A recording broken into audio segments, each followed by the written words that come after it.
I walked into my own kitchen to find a stranger sitting at my table, eating soup from my late wife's favorite bowl, while another man I'd never seen before lounged in my recliner, watching hockey on my TV. The woman looked up, smiled at me like we were old friends, and said, "George, don't you remember? I told you my brother would be staying with us for a while. Go lie down. You're confused again." I wasn't confused. My mind was perfectly clear, and I knew right then that I'd made the biggest mistake of my life. But before I tell you what happened next, I'd appreciate if you'd subscribe and let me know where you're watching from. I'm sharing this because the loneliest moments in our lives can make us the most vulnerable, and I want you to learn from my mistakes. My name is George Patterson. I'm 63 years old, and up until 18 months ago, I was the principal of Riverside Secondary School in Kingston, Ontario. I retired after 38 years in education because my wife Helen was sick. Stage 4 ovarian cancer. The doctors gave her 6 months. She fought for 14. When she finally passed last March, I thought the hard part was over. I had no idea the real battle was just beginning. Helen and I had been together since we were 19, high school sweethearts who actually made it work. We had our son Michael when we were 23. Raised him in the same 3-bedroom house we'd bought in '87. It wasn't fancy, just a solid brick home in a quiet neighborhood near Lake Ontario. We'd paid off the mortgage years ago, saved diligently, and had a decent nest egg from my pension and our investments. Nothing extravagant, but comfortable. More than enough for one person living alone. That was the problem. After Helen died, the house felt cavernous. Every room echoed with memories. Her reading glasses still sat on the nightstand. Her gardening gloves hung by the back door. I'd find myself setting 2 plates for dinner out of habit, then standing in the kitchen staring at the extra plate, remembering she was gone. Michael lived in Vancouver with his wife and twin daughters. We talked every Sunday, but he had his own life, his own family. I understood that. I didn't want to be a burden. The loneliness crept up on me like fog off the lake. I'd wake up at 3 in the morning and lie there in the dark, listening to the house settle, feeling the empty space beside me where Helen should have been. My friends from work meant well, but they had their own lives, their own routines. After the funeral, after the casseroles stopped coming and the sympathy cards tapered off, people moved on. I was left with silence and too many hours to fill. That's when I made the first mistake. I responded to an ad from a local home care agency. Companionship services for seniors, it read. Someone to help with daily tasks. Provide social interaction. Assist with errands. I told myself it was practical. I wasn't getting any younger. My knees bothered me on the stairs. Sometimes I'd forget to eat proper meals. A little help around the house made sense, didn't it? But if I'm honest, I was just desperate for someone to talk to. Someone to break up the suffocating quiet. Rachel Morrison arrived on a Tuesday in September, almost exactly 6 months after Helen's funeral. She was 28 years old, petite, with short blonde hair and a warm smile that reminded me of one of my former students, the kind who always volunteered to help clean the classroom after school. She wore professional-looking clothes, navy pants, and a cardigan, and carried a leather portfolio with references and certifications from the agency. "Mr. Patterson," she said, extending her hand with just the right amount of firmness. "It's so nice to meet you. I read your intake form, and I'm so sorry for your loss. My grandmother passed from cancer 2 years ago, so I understand how difficult this time must be." I invited her in, offered her tea. We sat in the living room, the autumn sun streaming through the windows Helen used to keep so clean, and Rachel asked me about myself, not in a perfunctory way, but like she genuinely cared. She wanted to know about my career, about Helen, about the photos on the mantle. She laughed at my stories about unruly students and budget meetings. For the first time in months, I felt like a person again, instead of just a widower going through the motions. "I think we'd work well together," she said as she stood to leave. "I can come 3 times a week to start. Light housekeeping, meal preparation, companionship, whatever you need. And please, call me Rachel. Mr. Patterson makes me think you're going to give me detention." I laughed. I actually laughed. I hired her on the spot. For the first month, Everything seemed perfect. Rachel would arrive on Monday, Wednesday, and Friday mornings. She'd tidy up, prepare meals for me to heat up later, sit and chat while we had coffee. She was easy to talk to, never pushy, always considerate. She'd remind me to take my blood pressure medication, suggest we go for walks when the weather was nice, help me organize Helen's things when I was finally ready to donate some of her clothes. "You're doing so well, George," she'd say, and I believed her. I started looking forward to her visits, counting the days between them. Michael called one Sunday and commented that I sounded better, more like myself. I told him about Rachel, how helpful she'd been. "That's great, Dad," he said. "I'm glad you've got some support there. Just be careful, okay? Make sure the agency is legitimate." "Of course it is," I said, slightly annoyed. "I'm not senile, Michael." I should have listened to the concern in his voice. I should have paid more attention to the small things that didn't quite add up. But I was so grateful for the company, so relieved to not feel alone, that I ignored the warning signs. It started subtly. Rachel began arriving earlier and staying later. She'd show up at 7 in the morning instead of 9, saying she wanted to make me a proper breakfast. She'd linger until 6 or 7 in the evening, insisting on preparing dinner and cleaning up afterward. At first, I protested. I didn't want to take up so much of her time. But she'd wave off my concerns. "I don't mind, George. Honestly, you're my favorite client. Most of the people I work with just want me to clean and leave. You actually appreciate the company. Besides, what else am I doing? I live alone too, and my apartment is depressing." So I let her stay. She started bringing her laptop, working on other things at my dining room table between tasks. She'd receive phone calls and step outside to take them, speaking in low, tense tones I couldn't quite hear. When I'd ask if everything was okay, she'd smile and say, "Just dealing with my ex. He's being difficult about money. Nothing for you to worry about." Then she started talking about her financial troubles. Her car needed repairs she couldn't afford. Her student loans were crushing her. Her landlord was raising her rent, and she didn't know how she'd manage. She never asked me for money directly, but the hints were there, hanging in the air like smoke. I found myself offering to pay her directly instead of going through the agency, giving her a bonus for all the extra hours. "Are you sure?" she'd ask, eyes wide. "George, that's so generous." "I can't accept." "Please," I'd say. "You do so much for me. Let me help."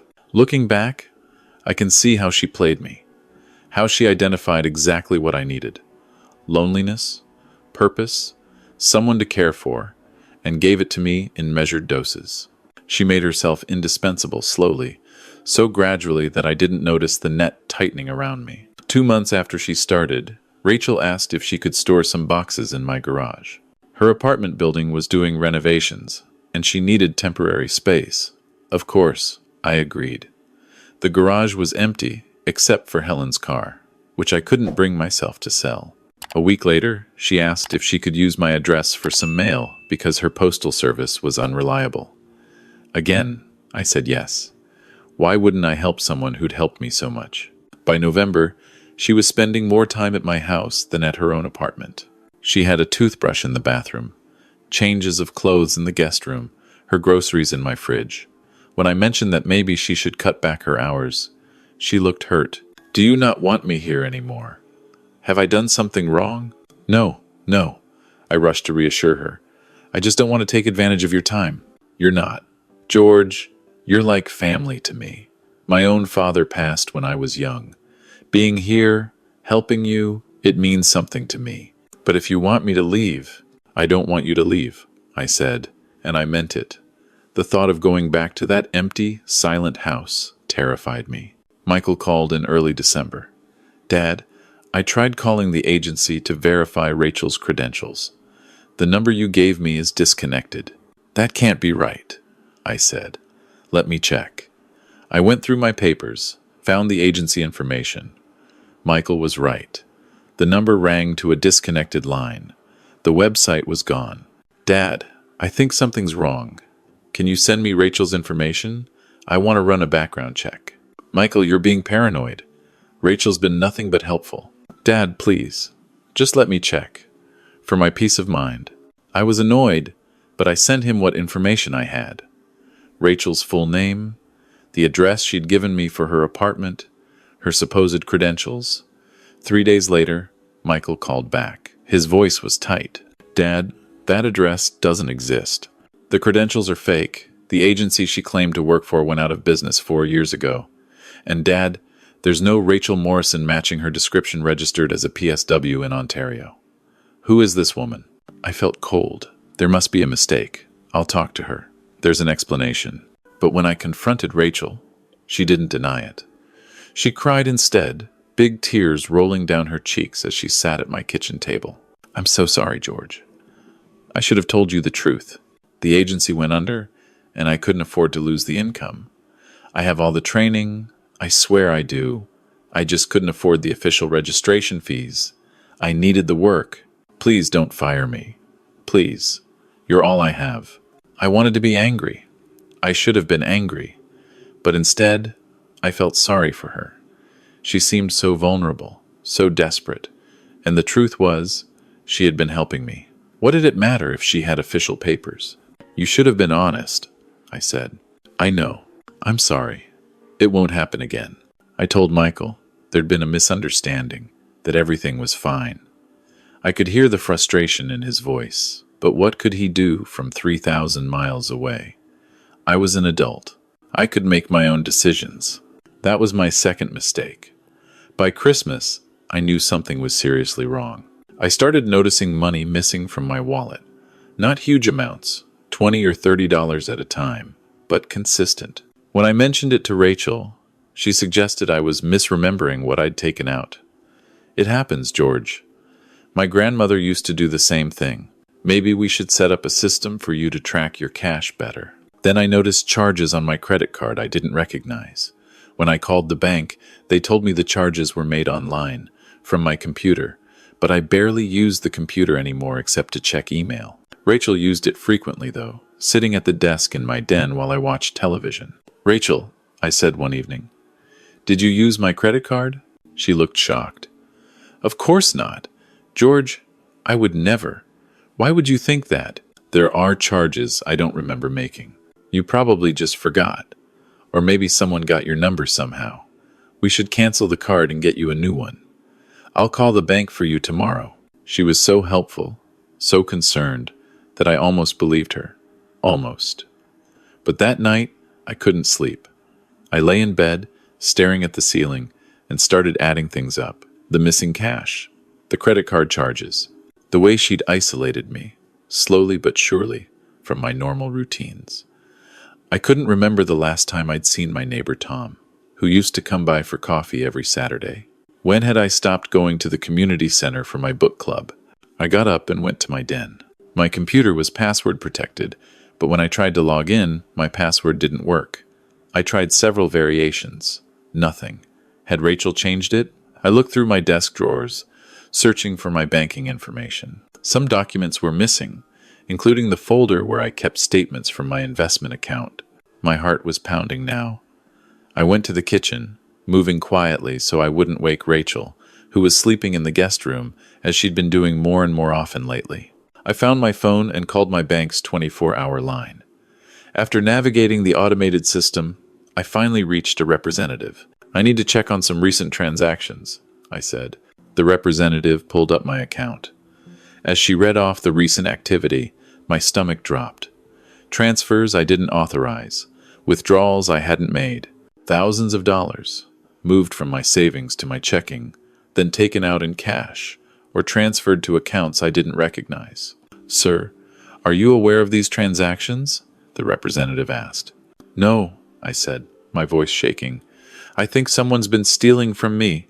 I'm going to flag your account immediately, and—" The kitchen light flicked on. Rachel stood in the doorway, wearing one of Helen's old robes. How had I not noticed she'd taken that? Her expression was unreadable. "George? What are you doing up? Who are you talking to?" I hung up the phone. "Rachel, I need you to leave. Now." Her face changed. The warm, caring mask dropped away, replaced by something cold and calculating. "I'm not going anywhere. This is my home, too. This is my house." "Is it?" She moved closer, and I instinctively stepped back. Because I've been living here for 4 months, George. I receive mail here. My driver's license has this address. I have tenant rights. You can't just kick me out. You've been stealing from me. Have I? Or are you just confused? You know, I've been documenting your behavior. The memory lapses. The times you couldn't remember what day it was. The medication you forgot to take. I have notes, George. Dates, times, incidents. If you try to accuse me of anything, I'll show everyone that you're not capable of managing your own affairs. I felt dizzy, like the floor was tilting beneath me. Why are you doing this? Because people like you make it easy, she said, and walked out of the kitchen. I stood there, shaking, until sunrise. Then I called Michael. He was on a plane that afternoon. While he traveled, I stayed in my bedroom with the door locked, listening to Rachel move around the house like she owned it. At one point, someone rang the doorbell, a man's voice, unfamiliar. I heard Rachel let him in, heard them talking, heard him laugh. That's when I understood she wasn't alone in this. She had help. Michael arrived late that night.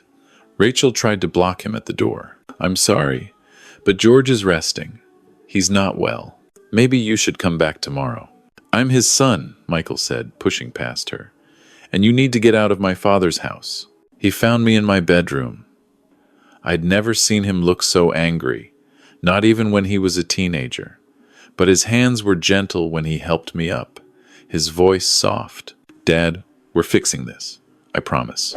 Over the next 48 hours, Michael worked with a speed and efficiency that reminded me of Helen. He called a lawyer, Tom Harper, who specialized in elder abuse cases. He called the police. He called a private investigator named Sarah Chen, and he sat with me, patient and kind, as I told them everything. Sarah Chen was a former Toronto police detective, now working private cases. She was in her 40s, sharp-eyed, and she didn't waste time. Mr. Patterson, I need access to all your financial documents, computer, phone records, everything.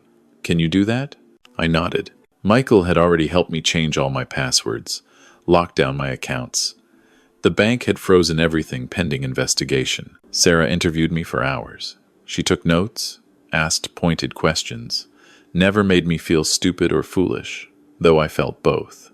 Then she started digging into Rachel's background. What she found made me physically ill. Rachel Morrison wasn't even her real name. She was Rachel Marie Kowalski, and she'd done this before. 3 times that Sarah could confirm, targeting widowed men in their 60s and 70s across southern Ontario. In London, she'd convinced a retired engineer to add her to his bank accounts before his daughter discovered the scheme and threatened legal action. In Hamilton, she'd stolen over $40,000 from a widower before his son physically removed her from the house. In Mississauga, she'd worked as a supposed caregiver for an elderly man named Arthur Brennan. Arthur's grandson had gotten suspicious and hired an investigator, but before they could act, Arthur died of a heart attack. Rachel disappeared the next day. The family believed the stress of her manipulation had killed him. There were no criminal charges in any of these cases, Sarah explained. The London victim was too embarrassed. The Hamilton victim's son just wanted her gone, and Arthur Brennan's family couldn't prove she'd done anything illegal, technically. She's careful. She isolates her victims, creates documentation to make them look incompetent, and drains them slowly enough that it's hard to prove theft. Until now, Michael said, his jaw tight. The police took my statement. Detective Morrison, no relation to Rachel's fake name, was sympathetic but realistic. The challenge is going to be proving she didn't have permission, he said. She's living in your house. She has documentation suggesting you gave her access to your accounts, and she'll claim everything was consensual. Her lawyer will argue that you're a grieving widower who made poor financial decisions. But the prior victims, I said, doesn't that establish a pattern? It does, and it helps. But we need more. We need hard evidence that she stole from you, not just evidence that you made questionable choices. That's when the man showed up. Rachel's brother, except Sarah discovered he wasn't her brother at all. His name was Derek Walsh, and he had a criminal record for fraud and identity theft. He'd been staying in my house for 3 days, and I had no idea what they'd been doing. Tom Harper, my lawyer, filed for an emergency restraining order and initiated eviction proceedings. But Rachel fought back. Her lawyer, a slick-looking man in an expensive suit, argued that she was a tenant with rights, that I'd invited her to live with me, that she'd provided care in exchange for room and board. My client has documentation showing Mr. Patterson's declining mental state, her lawyer said at the hearing. She was concerned about his welfare. Everything she did was with his knowledge and consent. Tom presented Sarah's findings: the fake identity, the prior victims, the financial discrepancies.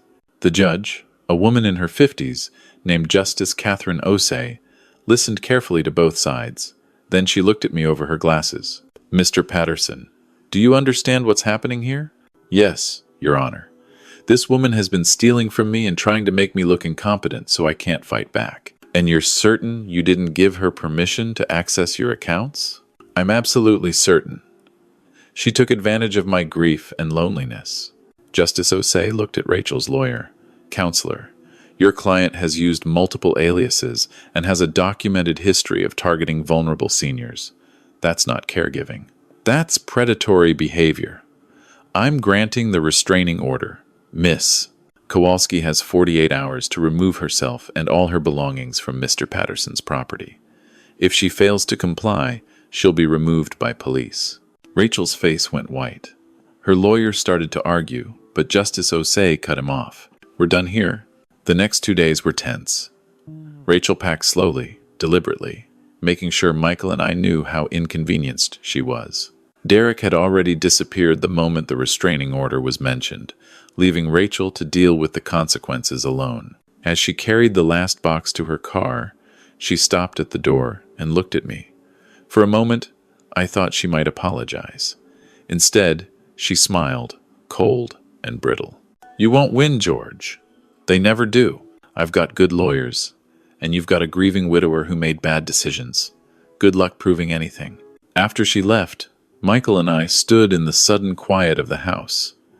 It felt violated, contaminated somehow. I noticed she'd taken several things that weren't hers.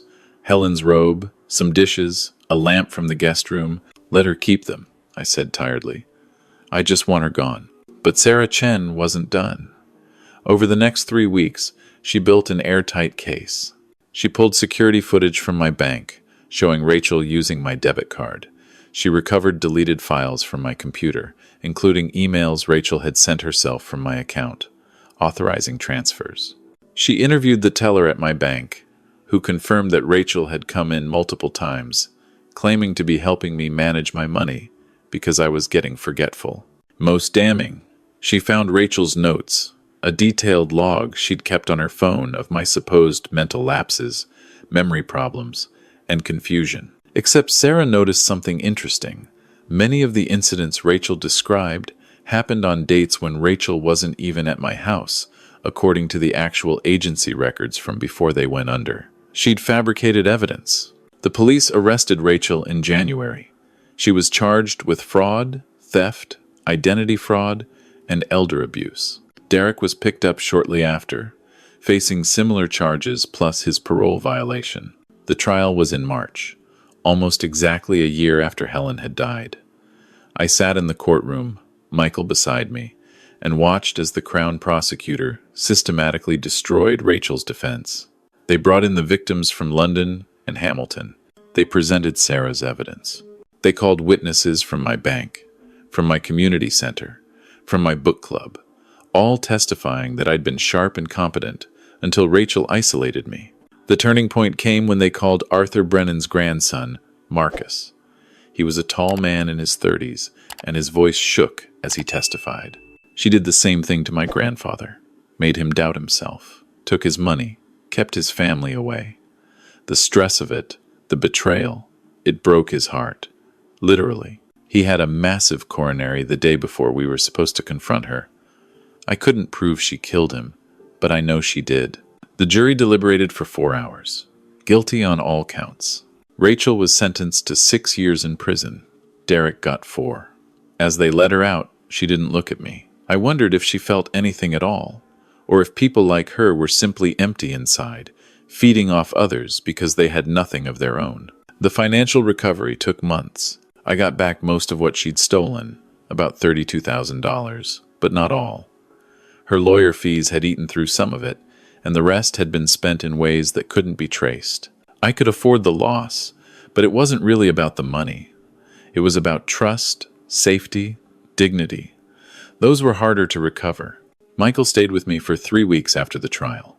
We cleaned the house together, top to bottom, scrubbing away any trace of Rachel. We repainted the guest room where she'd stayed. We went through my accounts, my documents, my entire life, and put security measures in place. New passwords, regular account checks. A proper home care agency, one Michael had thoroughly vetted, sending someone 3 mornings a week. "Dad," Michael said one evening as we sat on the back porch, watching the sun set over Lake Ontario, "I'm sorry I wasn't there sooner. You came when I needed you most. That's what matters. I should have pushed harder when I first got suspicious. I should have." "Michael, stop. This isn't your fault. It's mine for being so desperate for company that I ignored every red flag, and it's Rachel's for being a predator." He was quiet for a moment. Then, "Dad, have you thought about selling the house, moving to Vancouver to be closer to us?" I had thought about it, but this house was where Helen and I built our life, where we raised our son, where her garden still bloomed every spring. "No," I said. "I'm not letting her chase me out of my own home. Besides, I'm getting help now. Real help. And I'm not alone. I'm just living alone. There's a difference." Michael nodded, understanding. Before he flew back to Vancouver, he hugged me tight. "Call me every Sunday. And Dad, if anyone, and I mean anyone, tries to take advantage of you again, you tell me immediately. Promise?" "I promise." After he left, I started rebuilding my life. I went back to my book club. I reconnected with Tom, my neighbor. I volunteered at the community center, helping recent retirees navigate their new phase of life. And I talked about what happened, not in a therapeutic way, but in a warning way. I wanted other people to know how easy it was to fall into this trap, how loneliness could make you vulnerable in ways you never imagined. Tom Harper called me in June. "George, there's someone who wants to meet you." Another one of Rachel's potential victims. She saw the news coverage and reached out. Her name was Dorothy Chen, a widow in her late 60s from Scarborough. Rachel had just started working for her when she was arrested. Dorothy had hired her through what she thought was a legitimate agency, had started trusting her, had begun to depend on her company. "I feel like such a fool," Dorothy said when we met for coffee. "I almost gave her my banking information. She said it would make things easier." "You're not a fool," I said. "You're lonely and she's a professional predator. There's a difference." We talked for 2 hours. I told her everything, not to scare her, but to arm her with knowledge. By the time we finished, she was crying. "Thank you," she said, "for speaking up, for making sure she was caught. You saved me." That conversation changed something in me. I realized that what happened to me didn't have to be just a shameful secret. It could be a lesson. It could protect others. I started speaking at senior centers, at community groups, anywhere that would have me. I talked about the warning signs of elder abuse, financial exploitation, isolation tactics. I partnered with Sarah Chen, who'd become a friend, to develop educational materials. We called the program Trust But Verify, and it spread across Ontario, then into other provinces. 6 months after Rachel's sentencing, I received a letter from the parole board. She was appealing for early release, citing good behavior. I wrote a victim impact statement. "Rachel Kowalski targeted me at my most vulnerable," I wrote. "She weaponized my grief, my loneliness, and my basic human need for connection. She didn't just steal my money. She stole my sense of safety in my own home. She made me doubt my own mind. And she did it all with a smile, making me feel grateful for the abuse. This isn't someone who made a mistake. This is someone who has built a career out of destroying vulnerable people. Arthur Brennan is dead because of the stress she put him through. How many more victims will there be if she's released early?" Her appeal was denied. A year after the trial, I was invited to speak at a conference on elder abuse in Toronto. As I stood at the podium, looking out at social workers, lawyers, law enforcement officers, and caregivers, I thought about how far I'd come from that dark morning when I discovered what Rachel really was. "I'm here to tell you that getting old doesn't make you weak," I said, "but it can make you vulnerable in ways you don't expect. Loneliness is a powerful weapon in the wrong hands. The solution isn't to never trust anyone. It's to stay connected, to maintain your support systems, to verify before you trust. And most importantly, it's to speak up when something feels wrong, even if you're embarrassed, even if you feel foolish. Someone else's life might depend on it." The audience gave me a standing ovation. Afterwards, a young woman approached me. She was a social worker, and she told me she'd just helped a client escape a similar situation. "Your story gave her the courage to report what was happening," she said. "Thank you. It's been 3 years now since Rachel came into my life. I still live in the same house. Helen's garden blooms every spring, and I tend it carefully. Michael and his family visit every summer, and I fly to Vancouver for Christmas. I have real friends, real support, real help when I need it. Sometimes I still feel lonely. I'd be lying if I said I didn't. But I've learned that loneliness is better than the alternative," Rachel offered. "I'd rather be alone than be preyed upon. I'd rather face my grief honestly than have someone exploit it." Last month, I got a message through my lawyer. Rachel had written me a letter from prison. Tom advised me not to read it. "It's probably just manipulation," he said. "She's working on another appeal." But curiosity got the better of me. I opened it. The letter was short, 3 paragraphs. She didn't apologize. Instead, she tried to justify herself. She'd had a hard childhood. She'd been taken advantage of herself. She'd only been trying to survive. The last line read, "I hope you understand that I never meant to hurt you, George. I was just trying to make a life for myself." I read it twice, then put it in my shredder. She was still doing it, still trying to manipulate, to rewrite history, to make herself the victim. Some people never change. I pulled out a piece of paper and wrote my own letter, not to Rachel, but to anyone else who might be in the situation I'd been in. Trust your instincts. If something feels wrong, it probably is. Don't let loneliness make you desperate. Don't let grief cloud your judgment. And remember, asking for help isn't weakness. Accepting abuse disguised as help, that's what actually makes you vulnerable. Stay connected to people who genuinely care about you. Verify before you trust. And never, ever let someone isolate you from the people who love you. Because that's when the predators strike, when you're alone and doubting yourself. You're stronger than you think. Even on your darkest days, you're stronger than they know. I keep that letter on my fridge now where I see it every morning. Some days I need the reminder more than others. But it's there, my promise to myself and to Helen's memory. I will not be a victim. Not anymore.